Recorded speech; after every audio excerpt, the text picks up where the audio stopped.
welcome to Issues with Cartoons, the show about cartoons and comic books. I'm Carl Lucas. I'm Windle. And today we'll be talking about Earth's Mightiest Heroes, episode 26, A Day Unlike Any Other, as we lock down season 1.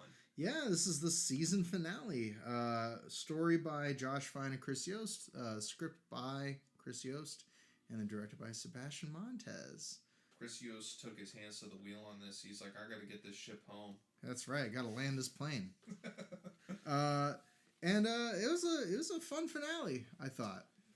I thought it was really solid, and I think he does everything right. You know, we get the big shot of the Avengers all together at the end. I was thinking about some of the beats in this episode. I'm like, he really gives us everything we need for this to be an Avengers show. I could see another director or another creator on this, and like they don't give us that team shot of the Avengers and mishandle small elements, like not giving each member a moment. I was going to say that. This show does. I was going to say that same thing, where I feel like the strength of this episode is it manages to balance giving the team as a group a reason for being there and gives them like a good team moment, but it also gives each individual like a time to shine, which is no small thing for a cast of 8 main characters plus a villain plus all the like Asgardian background characters that you have. Like Sif has some moments, Volstagg has some moments, and you're balancing that with all the other ones. Yeah, it's hard to do and tie it in with the comic book lore. So like I think that's the cool thing about the show. It homages like 616 and Ultimate and the comics and everything, and it gives us a solid Avengers show. Yeah, like, with all that. And I think, and we talked about this a little bit, I think in last week's episode, but I do really appreciate that this show kind of did a little fake out where it pretended like it was doing the new Avengers origin of the Avengers, when really it was kind of a stealth Avengers 1964 issue 1. Like Loki manipulated everything to bring you. So it was a really true kind of combining of all the different flavors of Avengers and making it its own unique flavor out of it, which I appreciated. But Loki being the big bad. Right. Loki being the big bad, but also incorporating the jailbreak and all that stuff. So overall, really enjoyed this episode. I guess we'll kind of go in beat by beat. We will just say kind of at the top, a lot of this is just a whole lot of action. And there's some really great action in this episode. But yeah, it is. It's like all the build-up was in the previous episode. Correct. Like setting up our chess pieces. The plot stuff, yeah. Yeah, we're like moving our characters into position. Like all the characters were put with different sets of characters that all meet in this episode. All the threads come together. Yes, I should say. So right off the rip, though, the beginning scene, the opening, like the cold open. Yeah. On Niflheim, or no, Niverdalir, is where you see the Forge, and Tony and Eitri are going to work building the Uru armor. Yeah, he's building his Asgardian Iron Man armor, which I thought was cool. Like give me a tease of that. Yeah. Before you show that, the Valkyries are with Jan and Hank, which I think I said this last episode. I love the design of the Valkyries. They're really fun. It's fun seeing Jan sporting an Asgardian helmet throughout this episode. I thought that was a fun touch. That was fun. I think Hank's upgraded his suit a little bit, which I'll talk about more later. Yeah. And while Iron Man's building his suit in the Forge, you get a little bit of Loki suiting up too with his helmet. Yeah, it's like the coronation of King Loki of Asgard, and it's cutting between him like taking over Asgard with what all the other Avengers are up to, like Hawkeye and Black Panther are with that elf whose name I'm forgetting, and like you say, like Wasp and Ant-Man are with the Valkyrie. Hulk is with the Warriors 3 and all the other Asgardian warriors, and they're all kind of converging into the same spot, and all these little plot threads where they were all dispersed are all starting to come together. Is this like our first intro or cold open that's like a montage, because it is a montage. It might be. The way it flips between this and isn't it's like mostly scenes. silent too. I was about to say this isn't scenes. No, this it's is little like vignettes. we're like hopping between moments. It might very be. quickly. It might be. The only time I can think it might have been like this would have been during the Kang storyline, when there was like a lot of different stuff happening. But I don't even know offhand if that's the case. I liked it. I liked it as a device to kind of bring us. No, I know you're not. But it's a nice device to kind of show you where everything was and where it's heading as we march toward the finale. It's very considerate of new viewers. Like if you were just coming in, like if this were just on TV. Oh, sure. And you were just watching it and stuff. And I think that's something like Marvel's moved away from in like the main books. But like it used to be, you could just pick up a Marvel comic and read it, and you don't need the context. No. And it's just a new story, and it's one-off. But this is sort of related, but one of my favorite things about being a reader who's introduced to Marvel in the not early 2000s, like the late 90s. Yeah. You probably remember the gatefold covers. Of course. That had the previously on the one page and then the character bios on the other page, and then you would get into the story and like in the actual interiors. Yeah. Man, that was invaluable. Yeah. Like indispensable as a young new reader. Like 1996 X-Men, you would like open it up and it would be all the character bios on the side. Yeah. Like, this is Maggot. This is Archangel. Here's what's going on. And they had a bio like, this is Xavier's team, school for gifted youngsters, and it was, they would have like the preamble. They would have the preamble on the side. Yep, and that was always so helpful. That's what I mean. And actually, the title of this episode, A Day Unlike Any Other, comes from the Avengers preamble that would always be kind of at the masthead of every Avengers story. There's like a whole like paragraph. I used to have it memorized as a kid, but basically like, and there came a day unlike any other. Earth's mightiest heroes faced a foe no single hero could withstand, was kind of like the mission statement of the Avengers. So that's kind of where they pull this title from. The 2000s would have that too. They had like a little blurb at the top. Yeah. The Marvel does go back to it. Sure. Yeah. I mean, historically, like even like 60s Marvel would have kind of at the top, like Stan Lee presents blah, blah, blah, blah, blah. Yeah. Exactly. The Avengers. And then it would get into the recap of the events that the context for the story they're telling. I do like the kind of previously on being integrated into the cold open, where it kind of gives you all the context you need. Yeah. So you get away from the intro and you open on the Bifrost and the Warriors 3 and Hulk, right? Yeah, Hulk comes barging in and just starts meleeing all of these frost giants with his battle axe. Oh, I like that part. It was great. And I love the Warriors 3. It was fun seeing Volstagg throw his weight around and see Hogan and Fandral and Sif showing up with the Valkyrie later. It's fun seeing these characters in this fantasy this fantasy setting. Mm-hmm. And then something I wanted to point out about Hank is he's wearing like this medal that resembles Yellow Jacket's costume. But, you're right. But he still has like the red, the red and blue. Right. But it's in the shape of Yellow Jacket. I thought that was cool, maybe foreshadowing. I love that you picked up on that because I didn't pick up on that, but that's totally what it is. It's absolutely alluding to that future design that he's going to have, those kind of wing shoulder pads. I picked up on that, and that's all I really have here. No, other thing I'll know is so Hulk saves Valkyrie from being hit by a broadsword from one of the frost giants. Might be worth noting that Hulk spent a lot of time in the 70s as a member of the Defenders, which is where Valkyrie spent a lot of time as well. So they were teammates on the Defenders, along with like Doctor Strange, Hellcat, Nighthawk.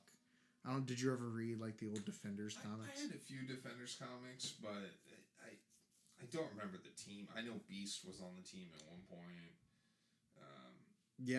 I'm not super familiar with all the various lineups, but the lineup I'm most familiar with, aside from like the founding one, is Hulk, Doctor Strange, Moondragon, Hellcat, Nighthawk, and Valkyrie.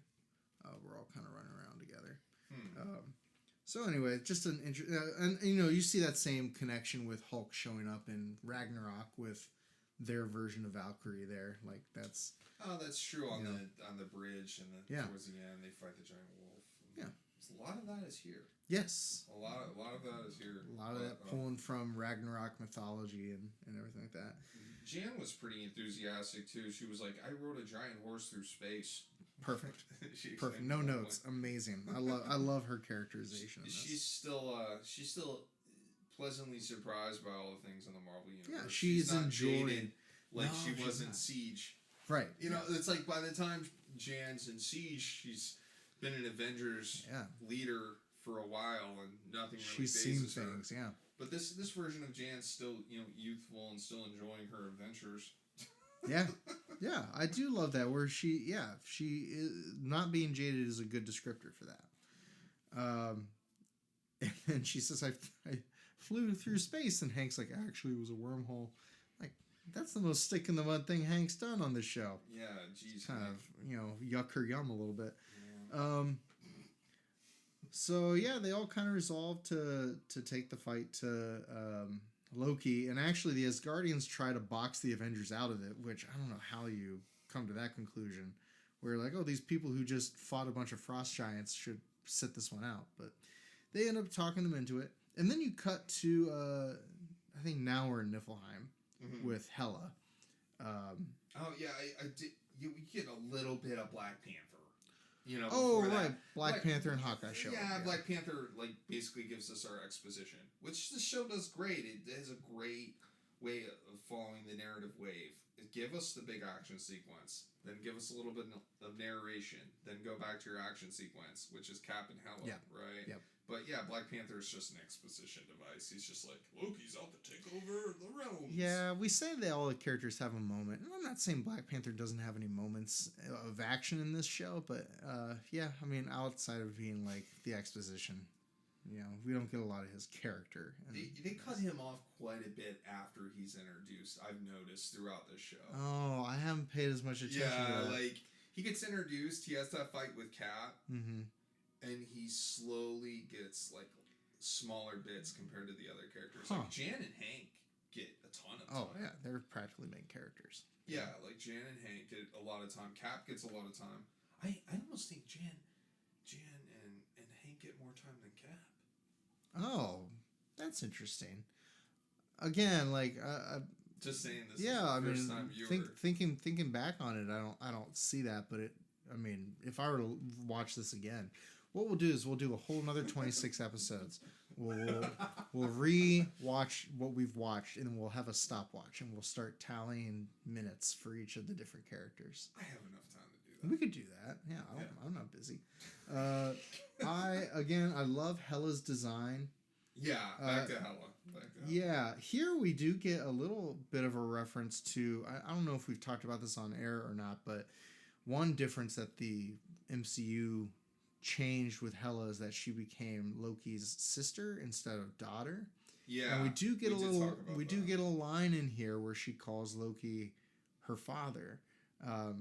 So it's a little more adherent to previous lore, which I appreciate. And again, more evidence that this was a pre MCU show. This was one of my favorite moments. This is great. I wish we had more of this, and I love she makes a deal with Cap. Yeah, she does. I loved just the direction of this. I loved the close up on her mouth. Almost felt kind of anime-like to me, where she's the design is like an anime character. Yeah, and even just this shot of her just zeroing in on her mouth, making this deal with her. And I just love the Kirby design and kind of the Alex Toth eyes and everything. I love that Cap had to bargain with her, for his soul. It wasn't just a direct, oh, okay, Cap, I hate Loki, I'll send you there. It was no, your soul belongs to me if you fail. Right. Yeah. And, The added stakes to it, for sure. Yeah, I thought that was... I actually kind of thought, if I could nitpick a little, I almost kind of thought there should have been a moment in the fight where it was almost like calling back to this. Yeah, where like it doesn't get called back to. Where like maybe there was a little more risk to Steve actually dying, but there was never really a moment where it was like, oh, Steve, this is where he could die. You needed that. Yeah. If you're gonna set it up here, you're right. We needed a moment where Loki's over Cap, beating him up. Right, exactly. And that's what I was looking for. Cap's about to fail, and maybe you cut to Hela, and Hela's reacting, and Hela's like watching. And we get a little something like that in the coda of this episode, but it doesn't relate to the bargain they made, so it falls flat. You also get a moment, not to spoil the rest of the episode, but Cap's shield is destroyed in this episode. Yeah. And that would have been a good moment to kind of, the stakes have now escalated. Now he's lost his most valuable tool for saving the day, and I don't know. This is, again, super nitpicky. It doesn't diminish the episode for me. I still love the episode. It's a good finale. It is. It's a great finale. So Loki is pretty much promising to destroy the Avengers in front of Thor, because they're on their way. And Thor's still tied up from last episode. Yeah. And Loki's, where he poured the glass of wine on his head. Yeah. But just absolutely rude. So then he blows this big magic horn that he brings out of nowhere, and out of the fog comes this giant ice wolf. Yes. And I thought this was a great moment. Horrifying. Yeah, and I don't know my Norse mythology well enough. I know there's in Ragnarok, there's a wolf that's supposed to swallow the moon, and I don't know if this is that. That same wolf. Yeah, swallows the sun or the moon or something. Contact at IssuesWithCartoons.bsky.social. Right. Thank you. And then the Midgard serpent, whose name I used to know, wraps the earth and eats its tail, and like that's the end of the earth. I'll be honest, I haven't read any of that stuff. I have no idea. That's okay. It's all like too busy writing about samurai bears or something. Yeah. I don't know. Right. Of course. Which was probably more worth your while, honestly. So yeah, I mean, clearly I tried reading it and it didn't serve me even in a moment where I could have used it. So anyway, they fight this giant wolf, and it's a good fight. I mean, Black Panther and Hulk have the wolf by the tongue. Yeah, Hulk pulls out its tongue, and he seems to do that a lot. Like Hulk, like in a lot of these fights, when Hulk's fighting a giant creature in the show, he gets in their mouth. Immediately. He's like, "Go ahead, try to eat me.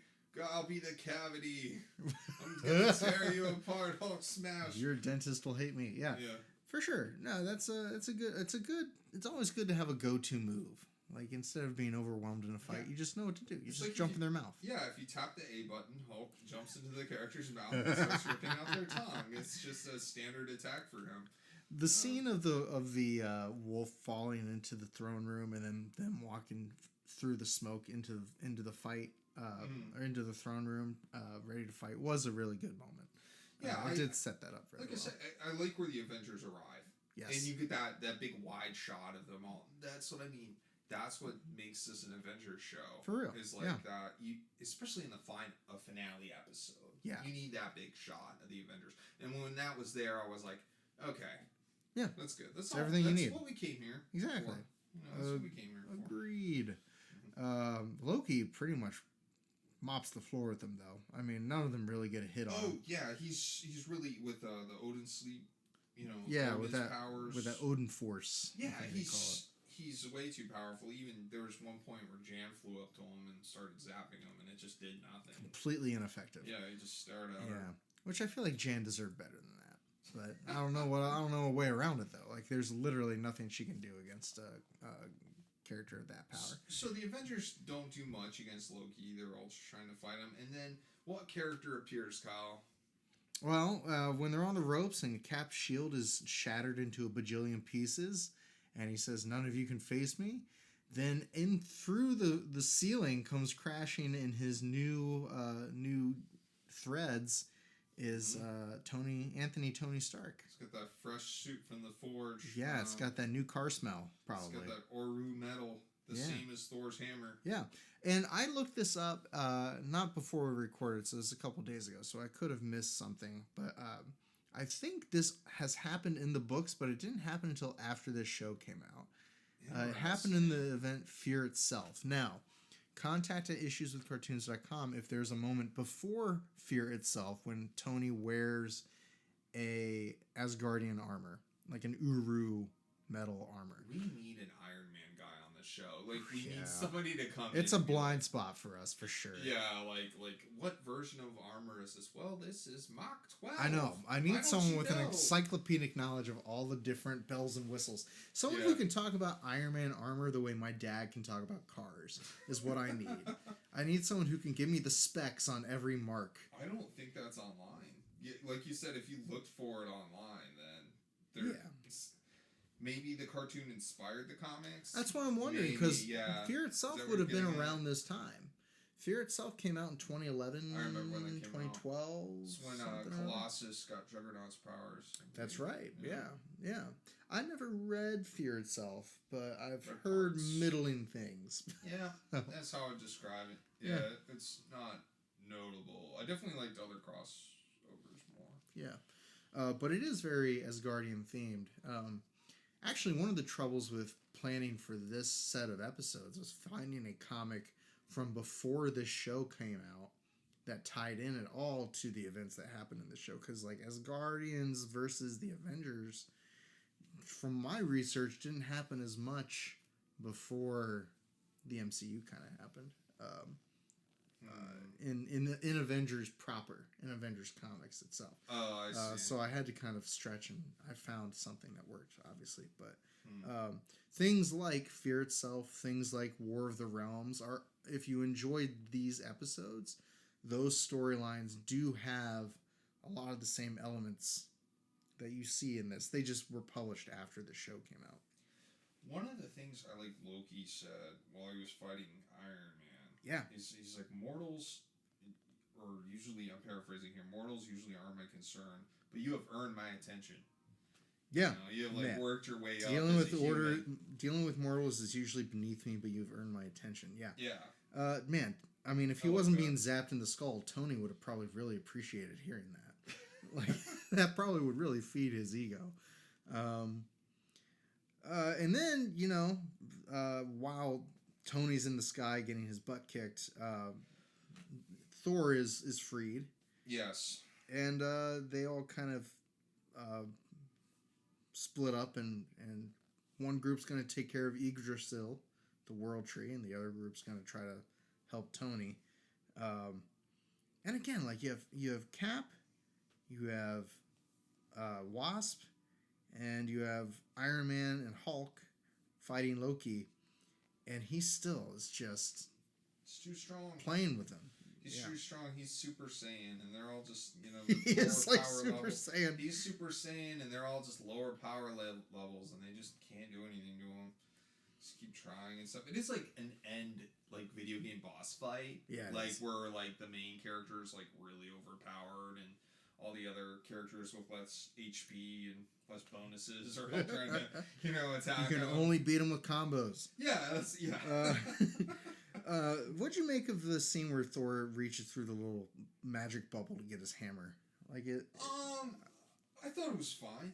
I didn't make much of it. I even put it in my notes. Like I just didn't.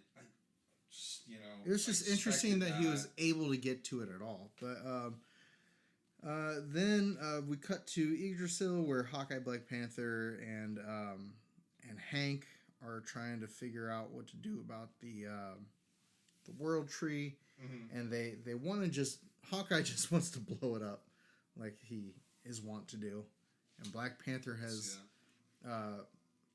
some knowledge about Asgardian magic thanks to being able to study the hammer for a little while, and he points out that destroying the tree won't do it because that could destroy all of reality. So they're kind of stuck at this point. And then Hank turns into Ant-Man and like goes down into the tree to study it while the ravens are mucking around with him. Mm-hmm. And eventually he's going to uproot the tree. So I'm not sure where the idea... he just pulls it out. Yeah, so I'm not... I guess maybe Black Panther's theory was wrong? I'm not sure. There is a scene where, like, it foreshadows the tree, right? Doesn't Hank, like, walk into a room and, like, just the light is emanating? Oh. And then we see him uproot the tree outright as Giant Man. He just pulls the tree out, right? Right. Basically, Loki then is losing control of the Odin Force, right? And a lot of the characters are talking about how him losing control of the Odin Force can create Ragnarok, potentially. Right. And so there's some concern there. Yeah, that's what Thor says to him. Yeah. I just saw continuity error. And then we see the Odin Force returns to Odin. Yes. Essentially. Yeah, so after Hank uproots the tree, all the Odin Force gets sucked away from Loki. And right, I'm telling this out of order. And then Odin appears. He wakes up because all the Odin Force returns to him. And he basically... and then Odin's in the game. Yeah, and then he's pissed. Yeah, and he's pissed at Loki. And then before Odin shows up, though, they're all on the bridge getting ready to confront a depowered Loki, and Cap is there with his shield. So... someone missed the memo that his shield was destroyed. Oh, really? Yeah, with yeah. I just noticed that I'm playing it as we're talking, and yeah, that's a moment that I didn't catch the first time I watched it. But yeah, Clancy Brown comes back into the show. He's Odin. He's pissed. That's Clancy Brown, really? Yeah. 90s Lex Luthor. 90s Lex Luthor is also 2010's Odin. He's done a ton of stuff. Oh, he's a nerd god. He's been in everything. The God King, Clancy Brown. Yeah. So he basically says, if you thought the Isle of Silence was bad, like, I got something even worse for you. Yeah. And like, it is pretty bad. I'm gonna send you into development hell. And Loki season 2 will never come out. And when it comes out, it'll be all about Kang. And you'll just be a supporting character in your own show. And it'll set up all this stuff for Kang, and then we'll fire the actor, and then none of it will matter. And it's amazing they knew all that in 2010.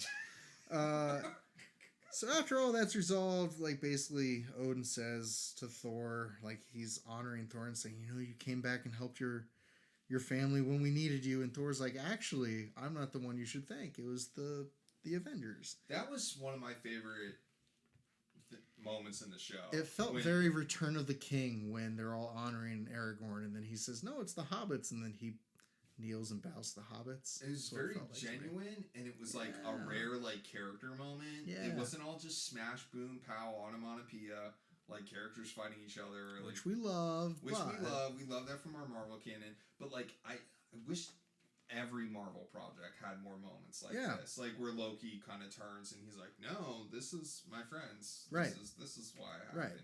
And it really,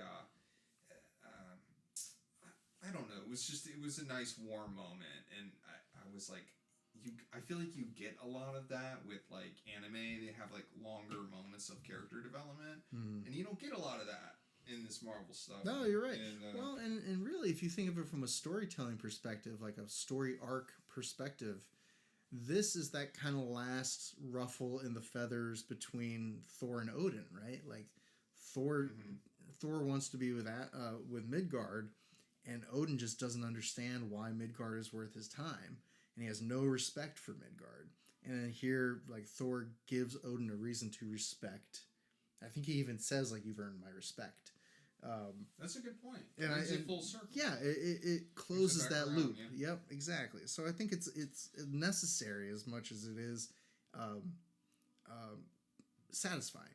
Yeah, like I liked it. Odin appreciates humanity now. Right. Yeah. The Odin approval. Odin approval. And then you cut to Loki being tied up by the Midgard serpent, and his eyes were being dripped with venom. Yeah, like very gnarly.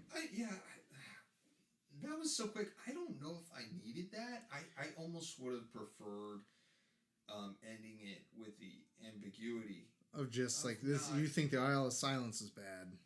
Yeah, this is worse. And leave me wondering. Yeah, where did Loki go? And like, then resolve that in season 2. Yeah, that's a fair point. I thought that after seeing the snake tree, but you obviously know what the snake tree is like in Marvel canon. Well, I think in Norse mythology, this snake, if it's the snake that I think it is, it's significant to Ragnarok and mythology and everything. But I mean, I'm honestly, shaking my head because I have no idea. But yeah, like to your point though, nothing they could show us is as terrifying or as scary or as horrifying or torturous as anything we could imagine for ourselves. Like, it's the unknown. Yeah, it's what you don't see is as interesting or even more interesting than what is shown to you. Like the J.J. Abrams approach. Yeah, the mystery box. Mystery box and confuse them.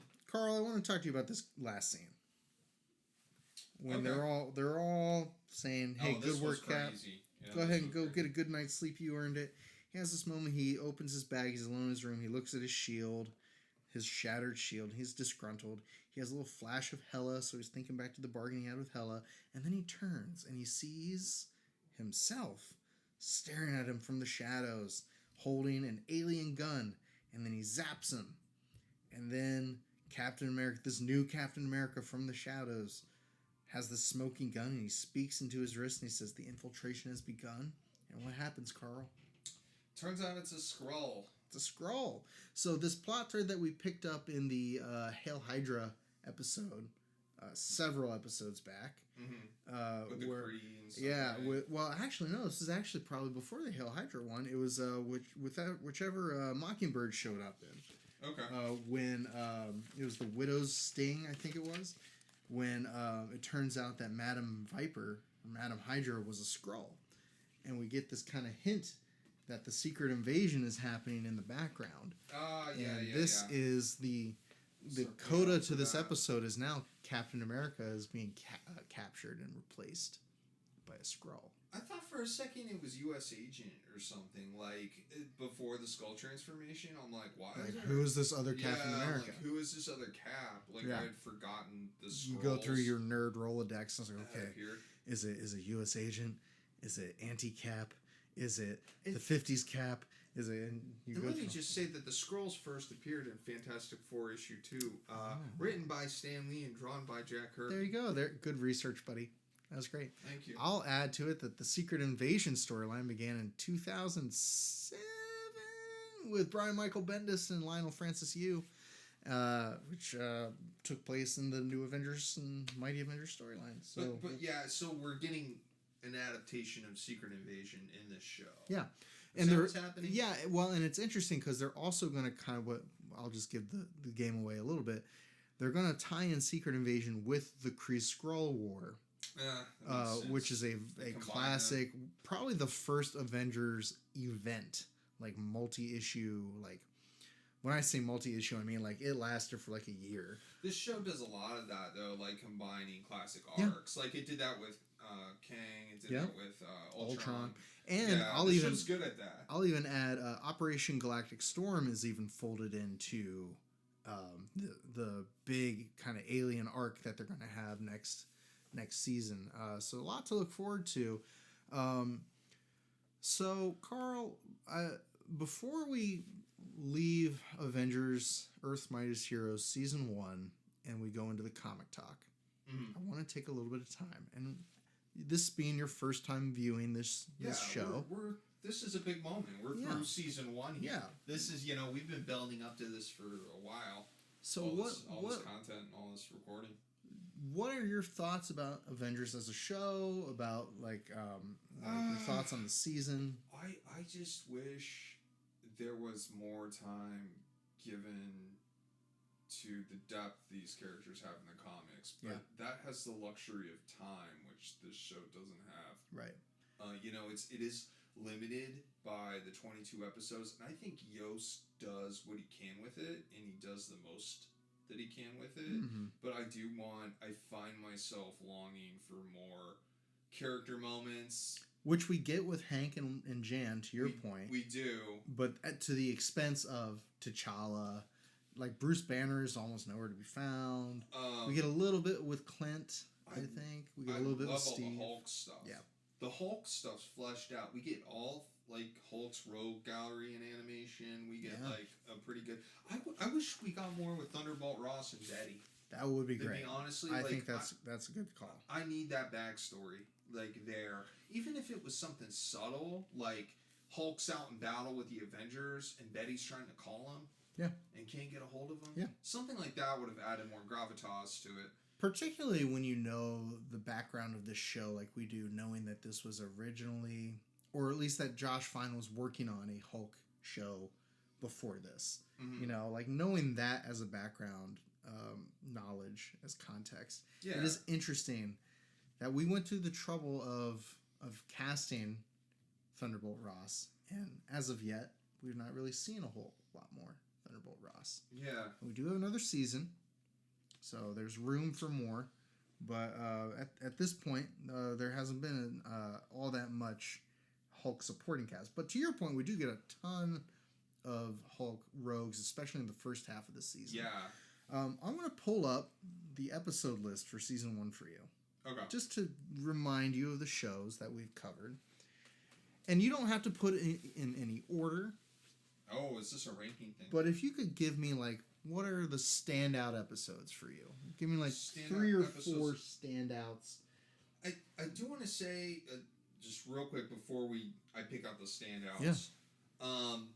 I love all the homages to 60s Marvel. Yes. That is really the growth of Marvel as a brand. The most fertile time in Marvel. And it's still what everyone goes back to. Yep. And this show really draws heavily from it. And the other thing, I think we talked a little bit about this last episode, but like the exclusion of Scarlet Witch and Quicksilver is a bit tragic.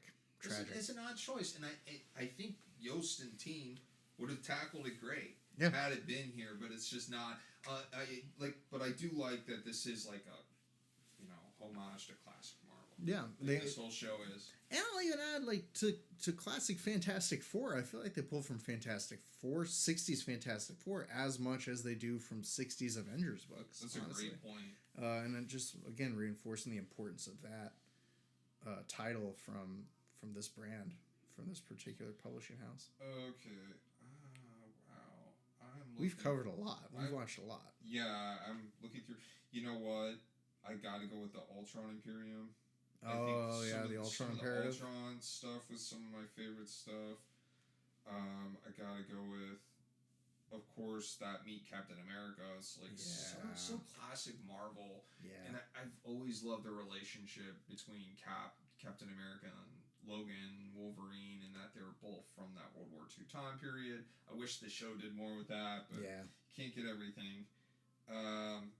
I even think the episode where they revived Cap was strong, like Living Legend, where he rejoins the team. The Masters of Evil fight was one of the better fights. Yeah. Like, period.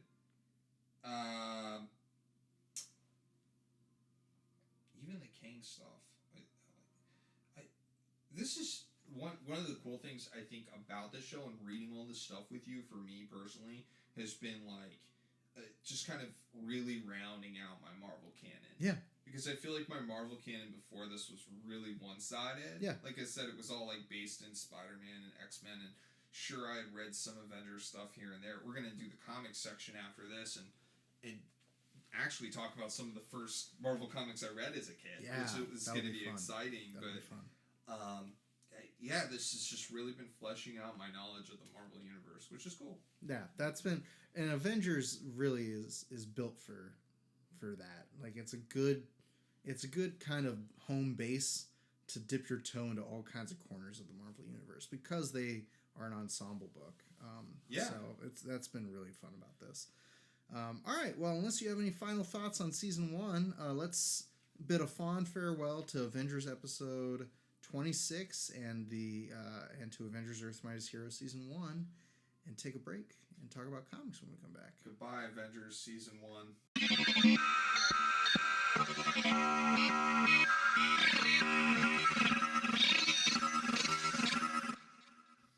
Welcome back to Issues with Cartoons. We are on the comic section of our coverage of Avengers Earth's Mightiest Heroes Season 1, where we are rounding out our coverage of the late 80s crossover Acts of Vengeance, which I first became aware of from the Marvel trading cards from the early 90s. I don't know if you ever collected those, but they had an Act of Vengeance trading card.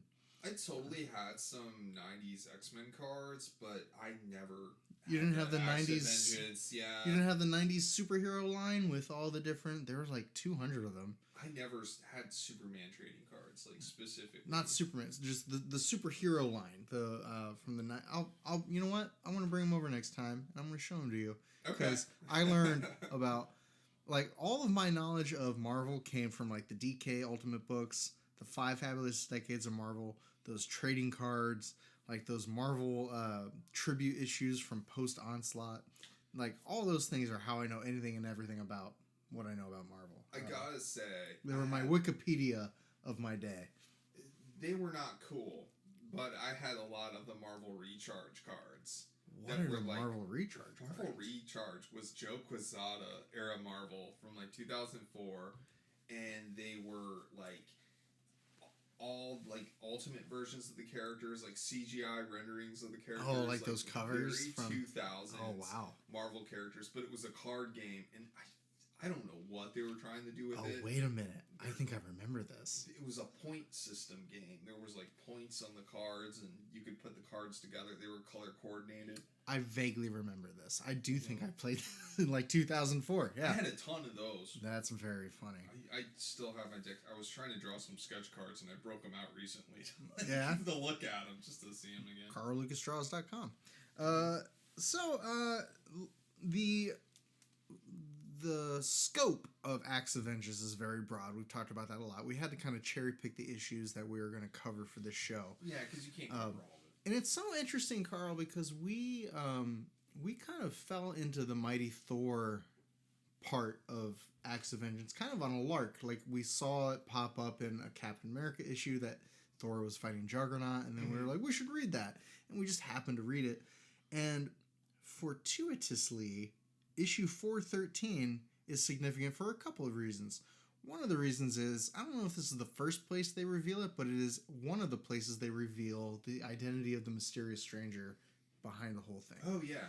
The other significant part about this particular issue and why it's so fortuitous that we would happen to cover it is that you have some history with this issue. Yeah, it's crazy. So I think I talked about in the previous episode how when I was a kid, I was 10 years old, they had like, if you had a pull, I think my pull was just like Ultimate X-Men and like a Spider-Man title or something. That makes sense. But if you had like a pull, you could get 2 comics from the 50 cent room in the back. So my dad would go look at CDs, and then he'd go throw me in this like back issue area. And you could pick any you want without having to pay for it? It was just a big garage, of 50 what cent store comics. was this? So it was the store in it was in Zanesville, Ohio. And so awesome. I would go through and I would pick all, I would dig through all the comics, and it was stuff nobody wanted.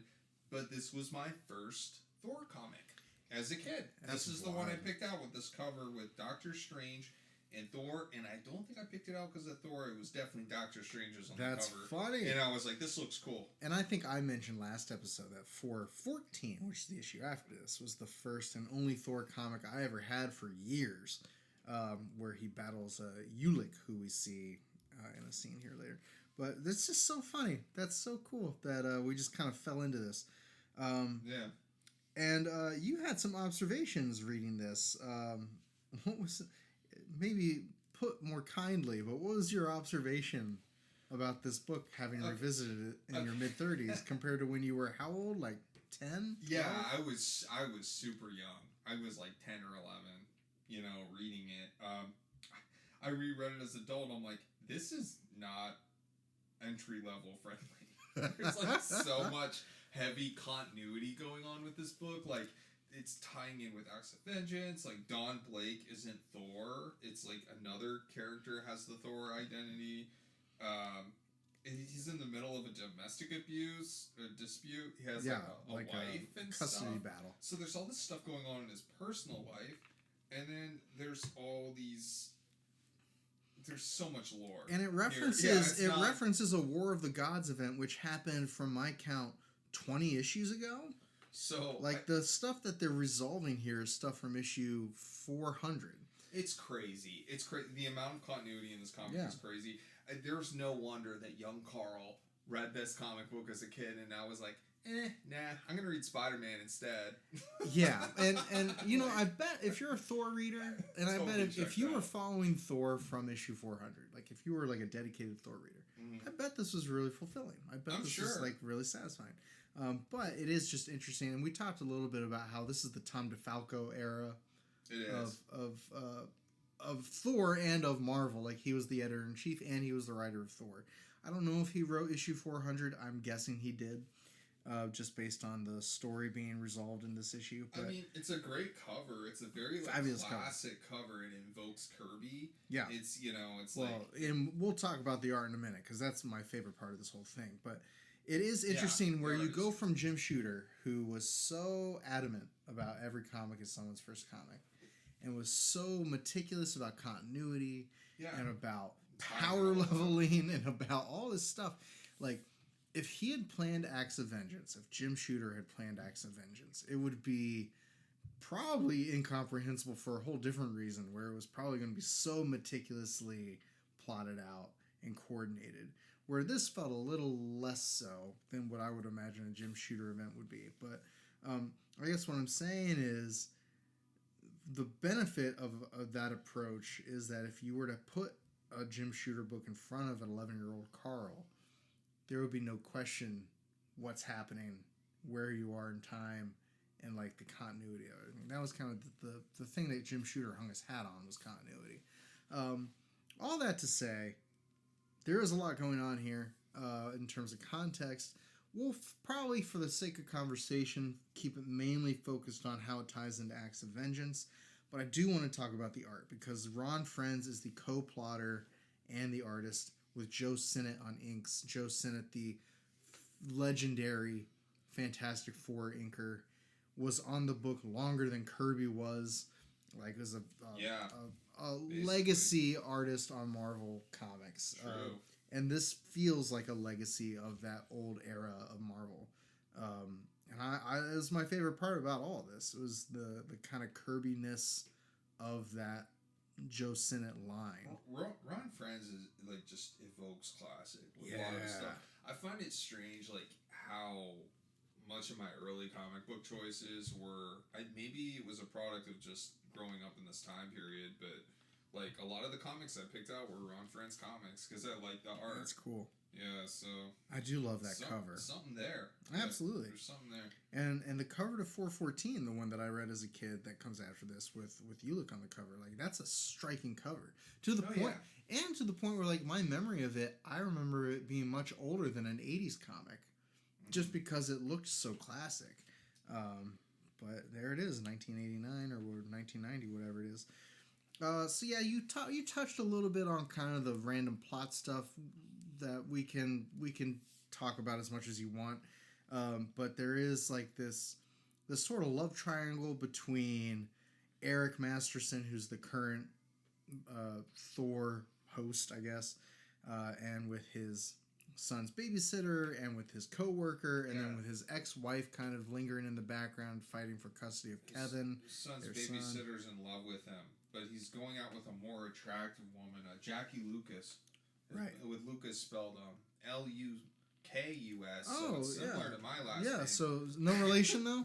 Not really. Yeah, unless it's like came from a different part of the village. I did look at this, like the second panel that Jackie Lucas shows up in. Yeah. And that looks like a man's face. That doesn't look like a woman's face. And there's a few parts in here where like it is a little Ron Frenz inconsistent. Is like mimicking Kirby, but he's just like not quite there yet. That's interesting. That's an interesting observation. Yeah. We also get a little like Hercules as a supporting character. I actually love putting Hercules as a supporting cast member in Thor. I think that's a really good. It works. Good choice. I like that a lot. I think it's hard to make him hold his own title, and there's like, I hate to say it, but there's just not enough interest in Hercules. Like he can hold his own title, but not for very long. You know what I mean? I encourage reader or listeners to go read the Incredible Hercules run from the mid to late around right after World War Hulk. It was Fred Van Lente, Greg Pak, and I think I'm going to get the artist wrong. A bunch of different artists worked on that story. That's a good run. It's a great run with Amadeus Cho. But again, they paired him off with a foil, like a character like Amadeus, to kind of work off of. So I think that's the solution. That's a solution to a Hercules title, I think. He needs that. And you get a lot of exposition with this War of the Gods storyline. Black Knight is involved in the War of the Gods for some reason. That almost makes me curious enough to read it, because what is he doing there? But yeah, 396 to 400 was when that event took place. And Eric walks by a newspaper and sees Doctor Strange being advertised on the cover of Now magazine. How serendipitous. So he goes over to Greenwich Village and he goes to the Sanctum Sanctorum. As one does. Yeah, and goes and hangs out with Stephen Strange. And I love like the set design of the Sanctum. I love this half-page panel of this shot of Stephen Strange's face. I think that looks really cool. Mm-hmm. And all the while, as we tie it into Acts of Vengeance, this mysterious stranger is watching, looking for Thor, because he doesn't know that Eric Masterson is Thor, I guess. And he's trying to find Thor. And so he sends out Ulick. And again, I love that Tom DeFalco is the editor-in-chief and clearly the mastermind of this whole Acts of Vengeance storyline. And in the book that he writes, he has Loki saying, we don't know it's Loki yet, but he has the mysterious stranger saying the words, "My acts of vengeance," at least twice in this book. Yeah, good. I like it. I like that you put the name of the event in the dialogue. I think that's right. I did like this line when Doctor Strange shows up. He says, "Can I offer you refreshments before we get down to business? I am afraid no meat, but Wong will take your orders for fruit juice, mineral water, or assorted diet soda." I like the idea. Reminds me of Venture Brothers. Yeah.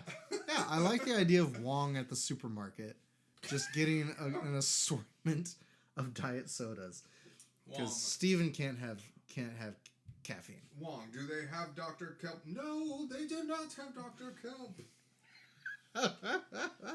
I'm a physician. I only drink sodas with doctor. If they're not, they have to be on a diet. Dr. Orpheus says, "I require Diet Pepsi."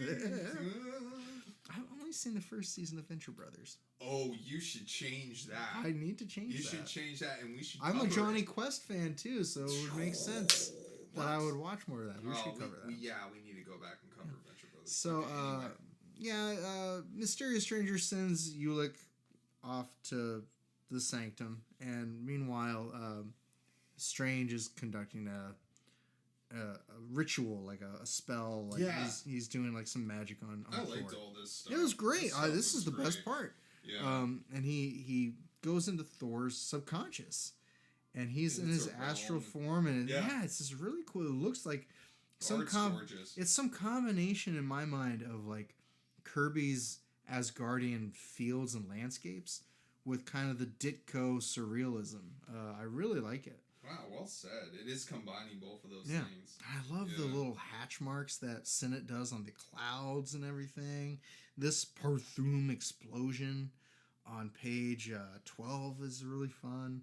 And then you get that looks like Kirby. Yeah, it does. A lot of this looks like a Kirby page. Again, when I say like it feels like it's older than it is. So we have the composite Thor. There's like another version of Thor in his armor that he fights. Armored Thor for the sake of this conversation. Yeah, so there's an armored Thor that's featured on the cover that Thor encounters in his subconscious, and he calls him the Thunderer.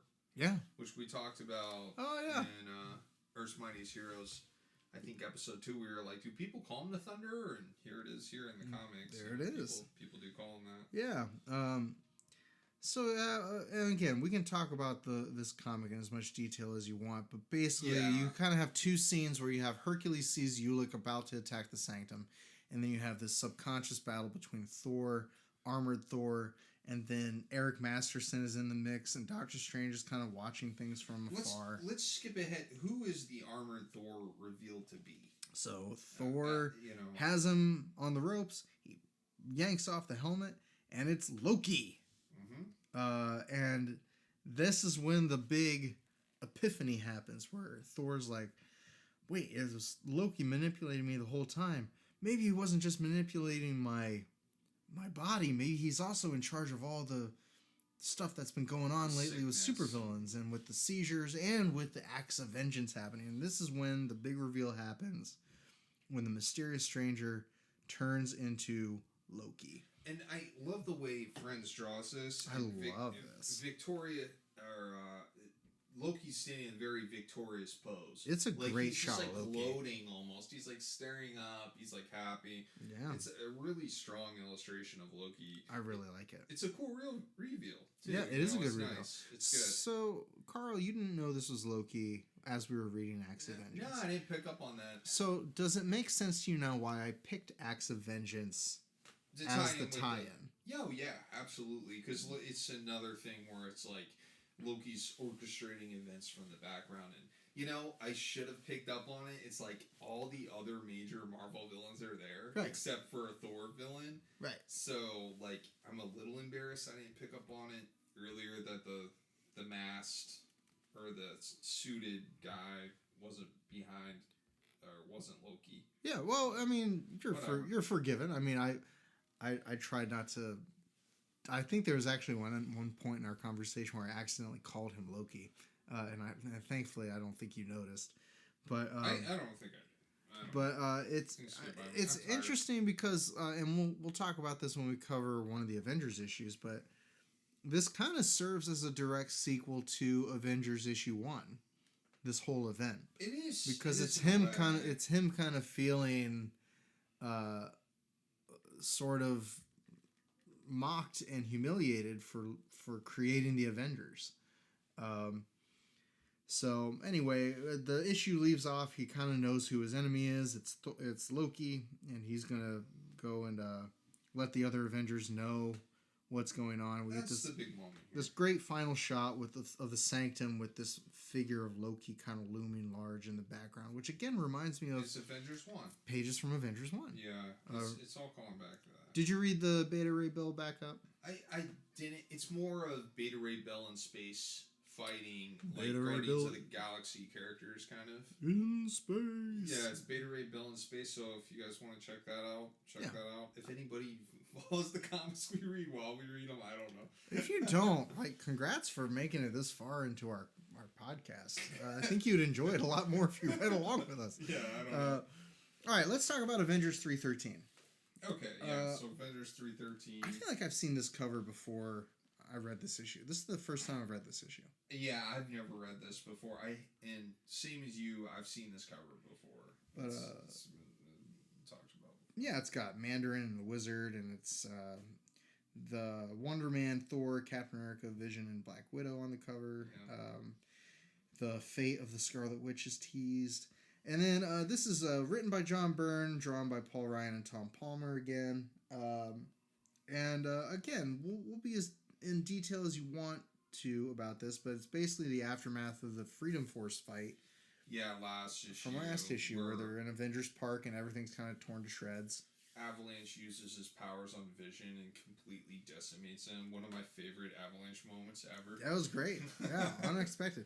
And the Blob had a pretty sour ending with him being shrunken down and sent to the center of the earth.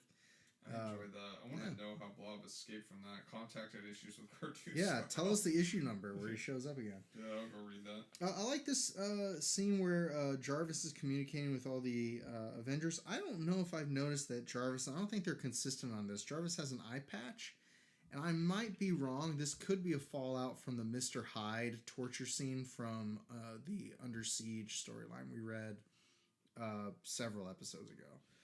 There's a little bit more of this too, where like the supervillains are quarreling even more. Oh, it's great. And this, like, they're really not getting along. Like Red Skull and Doctor Doom full on have a fight. Yeah. In the office. Do you find out? No, you don't find that out till later. I think you find out at the end of the issue. Yeah. Are you talking about the Doombot? Yeah, you find out that Doctor Doom was possibly a Doombot and some scenes and stuff. But it's fun. You see, Kingpin steps into and Kingpin has some cojones on him. Where he walks into the room and he's looking at the preeminent Nazi villain and like a global dictator, and he says that the kingpin of crime dares all, and he's just really like calling them infants. Yeah, he's like, insulting them to their faces. Really he's saying true power slips through your fingers and just I'm so much better than you, which is in keeping with his character, but like big words for a big guy. I know. Yeah, no wonder he became top dog. Look, he has his magic cane. Now, if you watched our Daredevil coverage, you're right. Listen to our Daredevil coverage, you know that Kingpin's cane has like a special beam in it. He could just neutralize. He could like vaporize them. So in my head canon, Kingpin's cane here has some kind of laser in it, and he's able to defend himself from Doctor Doom at any moment. Red Skull. At any moment, he can whip out that cane and give him some cane justice. Like Kingpin Kang. Yeah. Yeah, maybe there's some cane sauce inside. Maybe that's how he got so big. I don't know. Ooh. Kingpin's Kang has some cane sauce. So, anyway. The Avengers go down to the Hydra Base. Sorry, I liked it. Now I'm hungry. I do want. I again, like as much as we want to talk about, they go to the Hydra Base, which all this kind of started when the Acts of Vengeance started with the Hydra Base going underwater. Mm-hmm. So you had some cool underwater like gear stuff with Wonder Man and Cap and Namor, but while they're away, the Mandarin shows up. And the Wizard is on his way to meet the Mandarin. Because the Mandarin is kind of tired of waiting on everybody and decides he's going to do his own thing. You also get some very strange kind of racial stuff going on. Like, yeah, there was some dialogue in this that I was like... And this might be a good time to say, like, the Mandarin as a character does not age well at all. No. I've never liked having a character called the Mandarin be this... Did anyone? Stan Lee, I guess. Like I don't know. I don't know. Like it's problematic from the beginning. Like it's problematic in the movies. They almost like didn't know what to do with it in the MCU. You know, like they had it literally. We traded musical characters with it. Honestly, in the MCU up through Shang-Chi, where they finally were like, okay, this is quote unquote the Mandarin, but we're not calling him that. He's actually adapting a totally different character. And it's just going to be like our way of like sweeping it under the rug. I'll tell you where it really doesn't age well is the 90s Iron Man cartoon where they give him green skin, pointy ears, and talon claws. And it's just so bad. It's bad, Carl. It's not good. So anyway, we have to deal with the Mandarin being a main player in this issue, but that's okay. His armor looks kind of cool. I like the armor. Now, the stuff with Scarlet Witch, where she's still recovering mentally from losing vision and her imaginary I would rather talk about this. And Harkness kind of visiting. Yeah, there's this great scene where Harkness is like trying to like figure out how to help Wanda, and she goes outside with her cat to think about it. And while she's outside, the house is ripped from the ground and sent into orbit. And who's waiting for her? But her father, Magneto. This is a great subplot.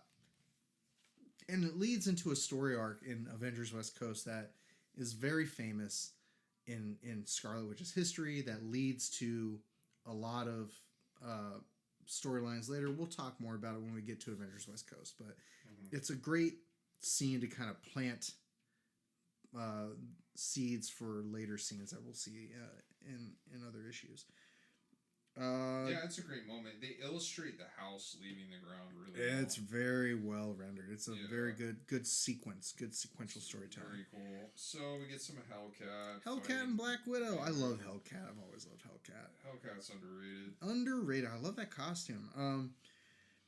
And you know, Wizard's there. Wonder Man's beating the crap out of the Wizard. Actually, Wizard is the one they end up capturing. Yeah, and they kind of they're like it's actually pretty significant. It's significant that they capture him. So we'll just say they capture him. It's so interesting because this is where they all start to say that this whole Acts of Vengeance plot, they've all been kind of gaslit into thinking it's their plan. Yeah. Doctor Doom thinks he's the one in control and he's the one planning it. Red Skull thinks he's the mastermind. Wizard thinks he's the mastermind. They all kind of think that they're the ones with the upper hand, not realizing that it's this mysterious stranger who's manipulating things from the background.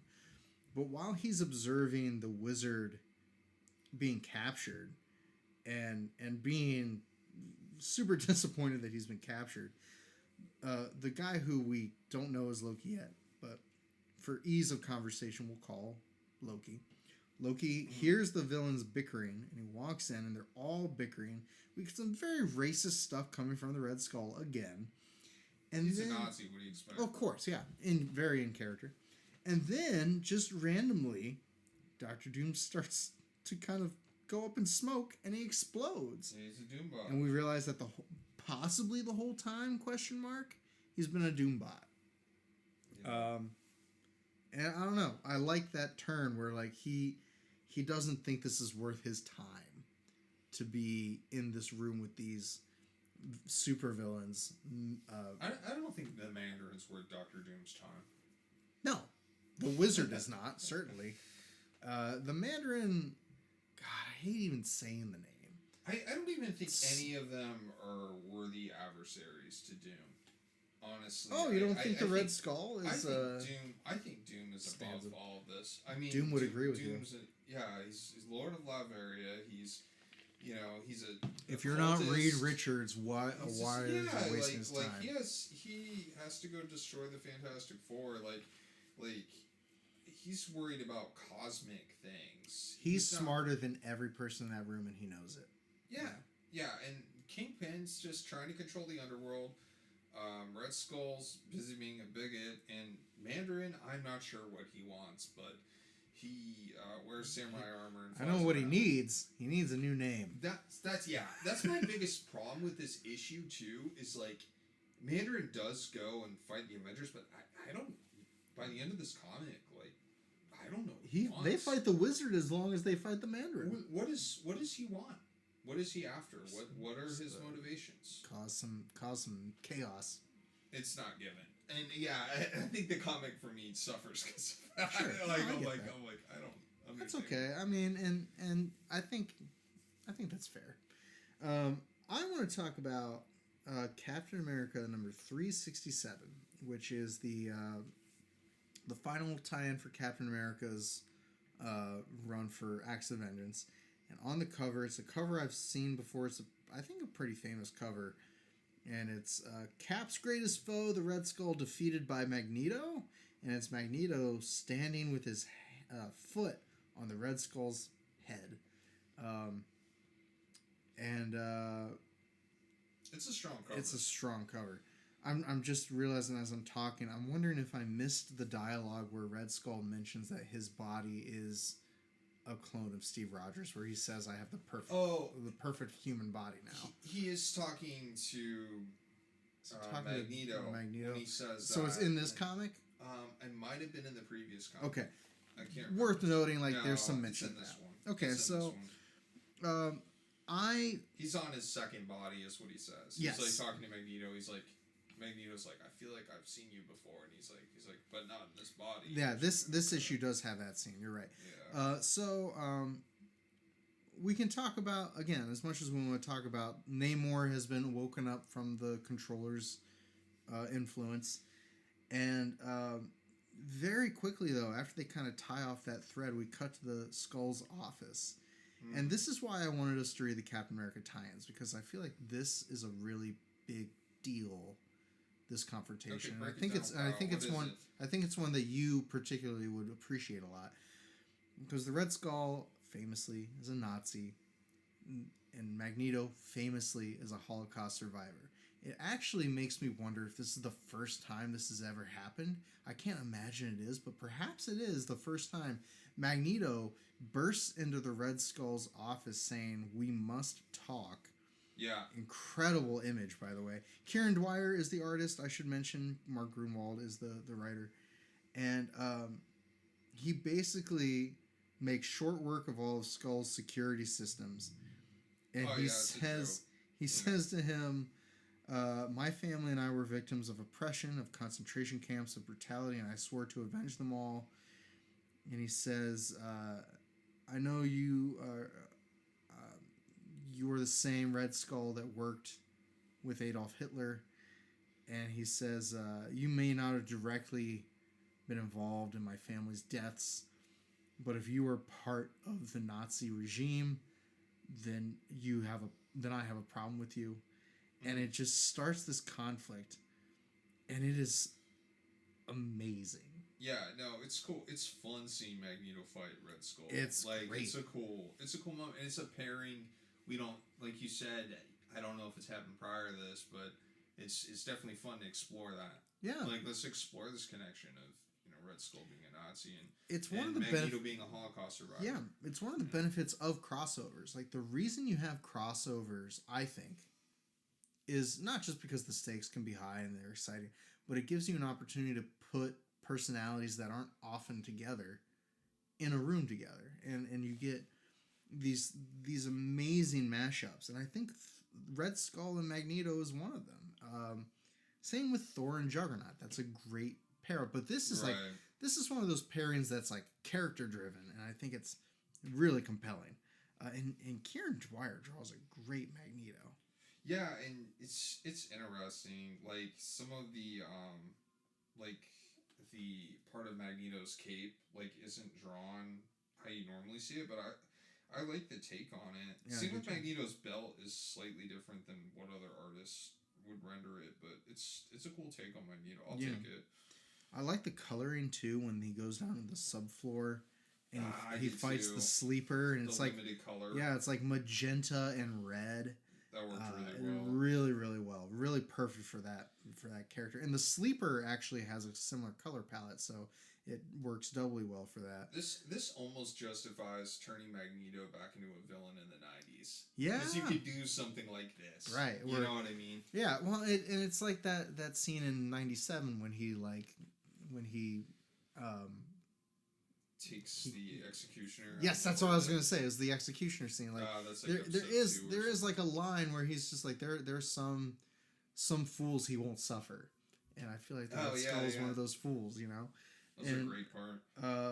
So there's also the scene. I'm skipping over all the subplot with Controller because I don't care. It's typical. It's fine. Like it's tying into X Vengeance, but we're not here for that. The Red Skull Magneto fight's so cool too, because like Red Skull has a bunch of doubles at one point. I know he steals Dr. Doom's bit. Yeah, and he like rips all of Red Skull's robots apart with his gnarly. Magneto powers. It's like this whole thing's illustrated super cool. Like this cart thing that Magneto's manipulating. Yeah, the tracks. Oh, that's so good. It's cool. And I love that Cap's kind of just behind them. So he's seeing all the turmoil that they leave in their wake. And eventually he just loses track of them. And the final page... You break it down, Kyle. This part's good. Oh my gosh. Yeah, this is good. I love the panel sequentials for this. So good. I mean, the storytelling, you can look at this page, take the dialogue away. It tells the story. The sequential storytelling is immaculate. It's just a good one-off page too. It begins you could and give ends it on by this itself, page, like kind of that Will Eisner train of thought, where it's like you don't continue use story elements onto another page. You just have each page is its own self-contained. Story. Yeah. So elsewhere, sometime later, it's a black panel.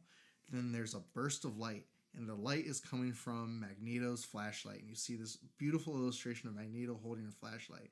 And then it cuts to the Red Skull looking haggard in a corner of a room. And then you look, and the only exit is this trap door with no ladder on it, and you can't reach it. And then in the corner, there are all these jugs of water. And then it's a close-up of Magneto's eye, and then Magneto ascends in this long shot. He ascends through this only trapdoor exit while the Skull watches him. The Skull screams at him, and then the light gets darker, and then it goes back to a black panel. And then it says next, the long dark. So what's happening, I'm just telling you the visuals. Magneto just says, I should just kill you. But that would reduce me to the level of a common killer and make me no better than you. And I am better than you, Nazi. Mark Grunwald like really delivering. And he's just like, I want you to stay here and suffer like one of the victims in the Holocaust. Yeah. Like, here's some jugs of water. Now you know what it's like to not have food, and just, I'm gonna leave you down here later, Red Skull. And then he flies away. Down here, there's no light, no food, no amenities, no companionship, just water and air. I want you to sit down here and think of the horrors you have perpetrated. I want you to suffer as you've made others suffer. I want you to wish I had killed you. I take my leave of you, Skull. And the whole crossover, we've seen these two kind of barbing each other. And this is the culmination of that. And Magneto wins. It's a good resolve, like it's so cathartic. Yeah, I'm glad they like hinted at it before this happened and stuff. It makes it satisfying. Yeah, we talked about how uneven crossovers were at the beginning of this, and I feel like we're very critical of crossovers at the beginning of this discussion. But there's a lot of really strong moments of Acts of Vengeance. It is long.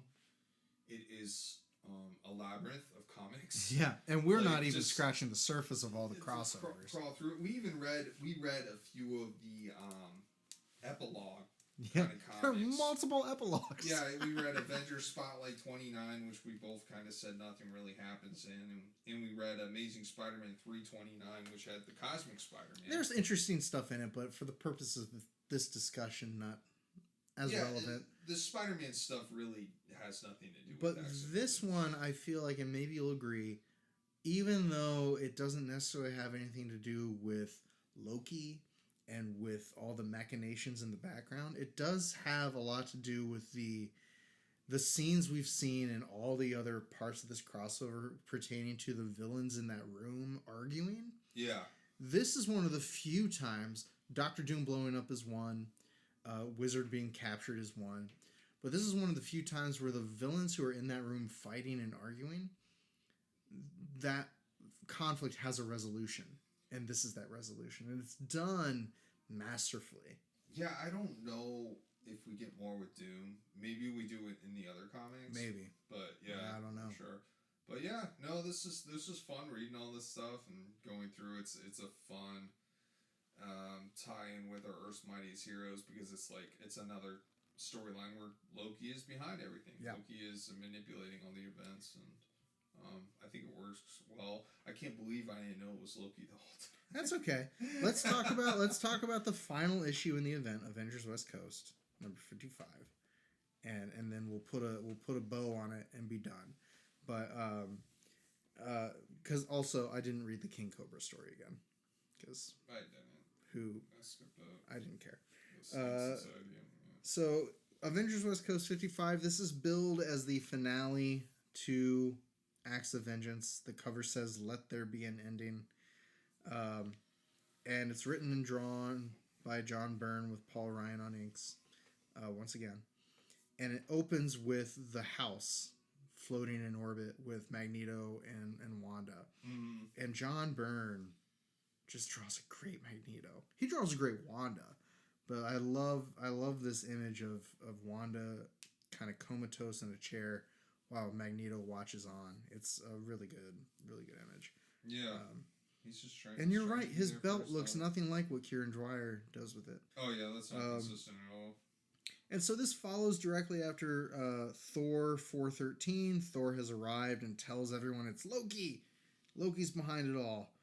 It's my half brother, and Thor's helmet looks too small for his head. His head looks a little too small for his body. Yeah, John Byrne. What do you? That's okay. We can forgive John Byrne. We can forgive John Byrne of some things. So what's funny here is that Wizard is in in a cell. He's in captivity. He's in their holding cell. Yeah, but he has something in his fingernail. This reminded me of Incredible Hulk #1 that we read, where the spy had a little get out of jail free card under his fingernail. Yeah, so he has this circuitry under his fingernail, and he opens a portal to the room where all these villains meet. And Loki is so pissed because now he says Thor can track his teleportation energy to this room. Mm-hmm. And that's when Loki's so pissed that he just tells everyone, "I'm Loki." And and Wilson Fisk is like, "I am getting out of here." Yeah, he's like, peace. Peace out. I didn't sign I'm just going to sneak out the back. You know what? Nazis and Doctor Doom and Magneto are cool. Right. But as Guardians, nope, I'm out. Right. I don't draw the line at Nazis. I don't draw the line at authoritarian magic robot wizards. I don't draw the line at terrorist mutants. I draw the line at the god of mischief and the god of evil. It's very funny. Good. Red Skull's very bothered by it. He's like, very surprised. He's like, I have to get back to beating up that blind lawyer. You know what? I got more pressing matters to get to. That's so true. Some interstitial stuff, I think, leading up to it, like planting seeds for another storyline involving Immortus with Abraham Lincoln. Yeah, pretty fun. Wild stuff. Yeah, it's pretty fun. Stuff. He's wiping out timelines that have deviations, which is a thing Immortus want to do. And then we cut to Wonder Man and U.S. Agent trying to track down Wanda, and they go to the house and in orbit. Yeah, they do talk with Agatha Harkness. That's true. I gotta say, like, I like John Byrne's. Yeah, I like John Byrne's take on Wonder Man, and I like John Byrne's take on U.S. Agent. They both look very good. And they go up to the house. They go up to the house. Wonder Man suits up to go into the vacuum of space, and he flies to the house, and the house explodes, which we'll pick up on near the end of the issue. But there's this great panel of Loki holding the Mandarin, Red Skull, and the Wizard, hovering over the room. Which I guess are these the only ones left of the? Yeah, I guess they're the only ones left of the of the group. Yep. Yeah. Magneto's in space. Magneto's in space. Kingpin said later. And then Doombot. And Doombot. Yeah, Doom was never there, or was he there? We don't know. So then Thor appears just as Loki predicted he would. And you get this really good team shot. It is a good team. It's a great team shot of the Avengers. Solid 2 panels, actually. It is a very solid 2 panels. Yeah. I don't like John Byrne saying that, we used to say back in my old neighborhood, and let's go kick some butt. I feel like Falcon doesn't need to preference all this with the fact that he's from, the streets. I didn't even know. But, cool scene. I love seeing Hawkeye and Mockingbird here. I love that Hank and Jan are there. This is so, just classic Marvel. Is Loki, pulling monsters out of the ground? Well, it's cool because, like we mentioned, this is a direct sequel to Avengers issue 1. And we get the reveal that the room that Loki has been meeting these people in this whole time has been on the Isle of Silence. And which is where he was held in captivity when he orchestrated the events of issue 1. So while the silent ones emerge from the ground and pull the Avengers around, and he starts controlling all the elements and everything, the other villains kind of take Kingpin's advice and dart out of there. It's cool, though. It comes down to a final confrontation between Thor and Loki. Which is where it always was leading. Yep. Yeah, which is where it should. Now, I did think this was a bit anticlimactic. I mean, the fight is 2 pages, and it's Thor sealing Loki underground, and he's like, we'll figure out how to defeat him later. It's the same solution they have for the Blob, really, other than shrink him down. Yeah. But yeah, a cool scene of the cool imagery of Thor breaking the ice wall. That's a cool That was drawing. a good shot, and that's where John Byrne shines. Is moments like this. I don't know another artist that could render this that well. No, it looks very, very good. It's awesome. So he opens this chasm, and then Loki falls, and he closes the chasm behind him.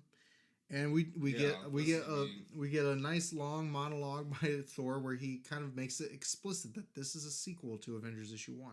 Yeah, it kind of makes us remember that story. Yeah, this whole thing's very reminiscent of that, and I think Byrne probably has some feelings about that story. And the little caption box in the corner says "way back in Avengers #1." Well, and a lot of John Byrne's writer artist projects that he does for Marvel Fantastic Four is this way. Sensational She-Hulk is this way. Avengers West Coast is this way. He pulls a lot from those early 60s comics. Like he's a big fan of those. And you know, of course he is. They're amazing. I thought this was funny, this segment afterwards that kind of sets up the story with Scarlet Witch. Yeah. Jan Wasp changing costumes between pages and them acknowledging how often Wasp's costume changes. I thought that was funny. It was very funny. She says something about like, oh, let me get in a fresh costume or Go something. get in a fresh costume, literally. Next page, next page she's got a completely different costume. So I thought that was funny. That was very funny. And then we get our big reveal that Scarlet Witch is evil. Yeah, darker than Scarlet. And this is a storyline. I don't think I've actually read these specific issues, but I'm familiar with the event. And this is what I mean when I say they were setting up storylines that would show up years later. And we talked about, off air, we talked about how it even plays into what they do in the films with Wanda becoming kind of an antagonist figure. Mm-hmm. But this Darker Than Scarlet is a storyline that plays off of the events that happened in Avengers West Coast previously, where Vision's dismantled and loses his brain patterns. Their twin children end up being figments of her imagination that were intermixed with things going on with Mephisto and Master of Pandemonium. And basically she loses her husband and she loses her kids in like the same 2 issues or 3 issues. She's just broken by and she's been despondent this whole event. Yeah, she is broken. And so what this Darker Than Scarlet storyline sets up is she finally breaks. And with Magneto's influence, she kind of becomes sort of quote-unquote evil. And you mentioned off air, too, that like she's always had kind of that tie to the Brotherhood of Evil Mutants, and kind of that foot in being an antagonist has been kind of part of her history.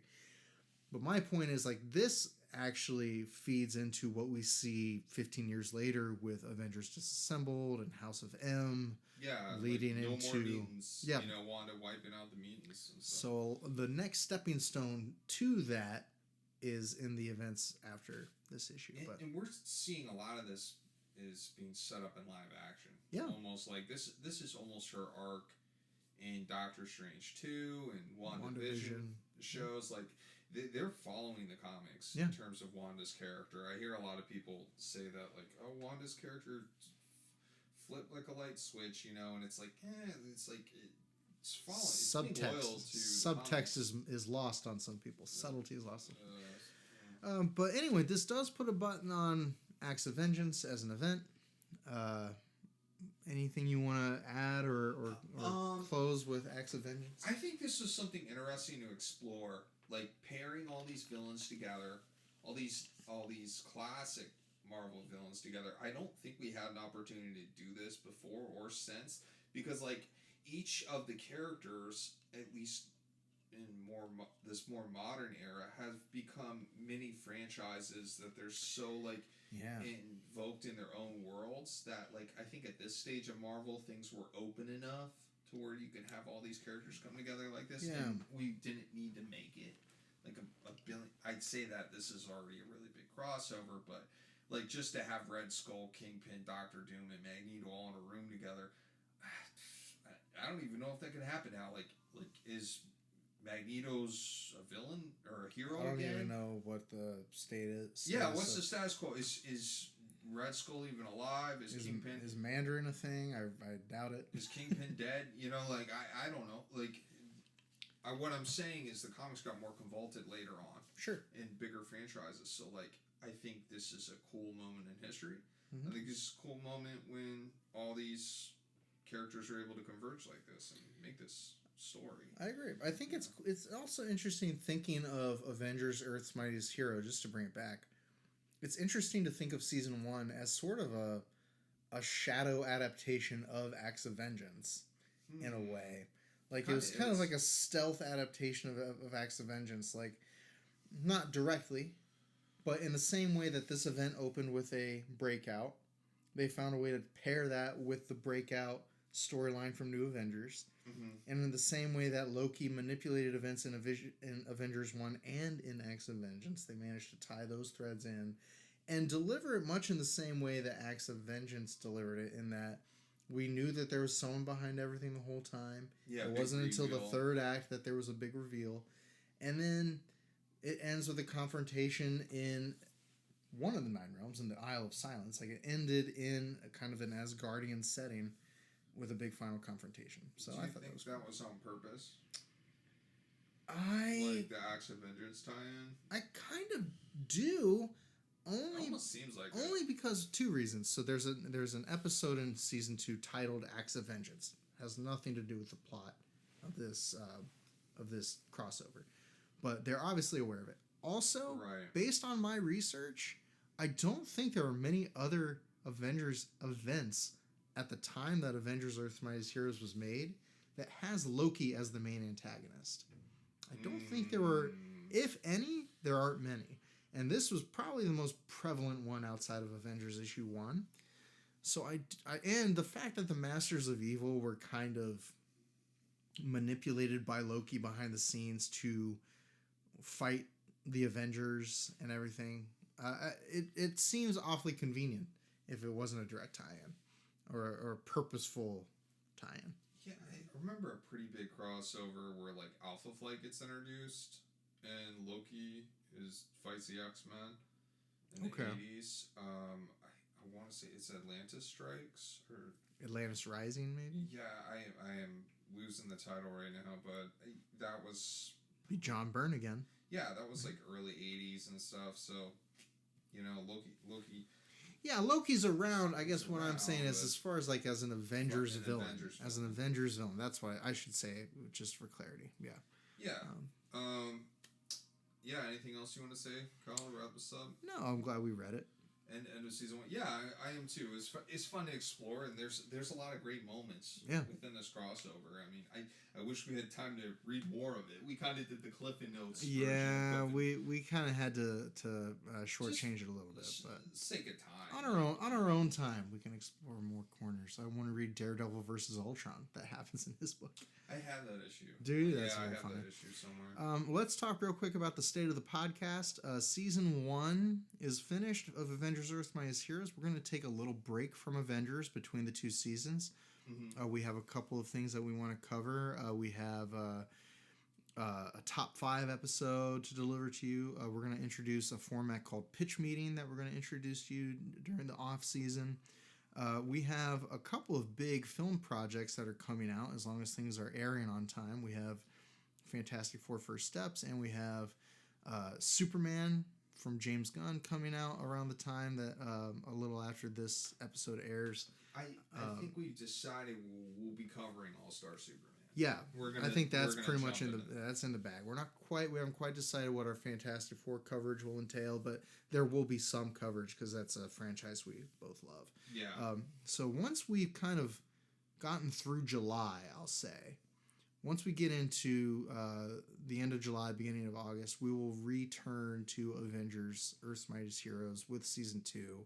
Yeah. And carry out the final 26 episodes of the show. But we want to give room to cover some other stuff, to try some other things, to maybe experiment, and then come back reinvigorated to cover the rest of the show with the attention it deserves, and then we're gonna so we're gonna circle back, and season 2 will be covered in this amount of detail too. We're gonna do all the Avengers comics that we feel like tie in with the last half of the show, and just something I saw. I saw a little bit of Doctor Doom in the preview for the next episode. The Private War of Doctor Doom is season 2, episode 1. So just to whet your appetite a little bit, just to get you excited.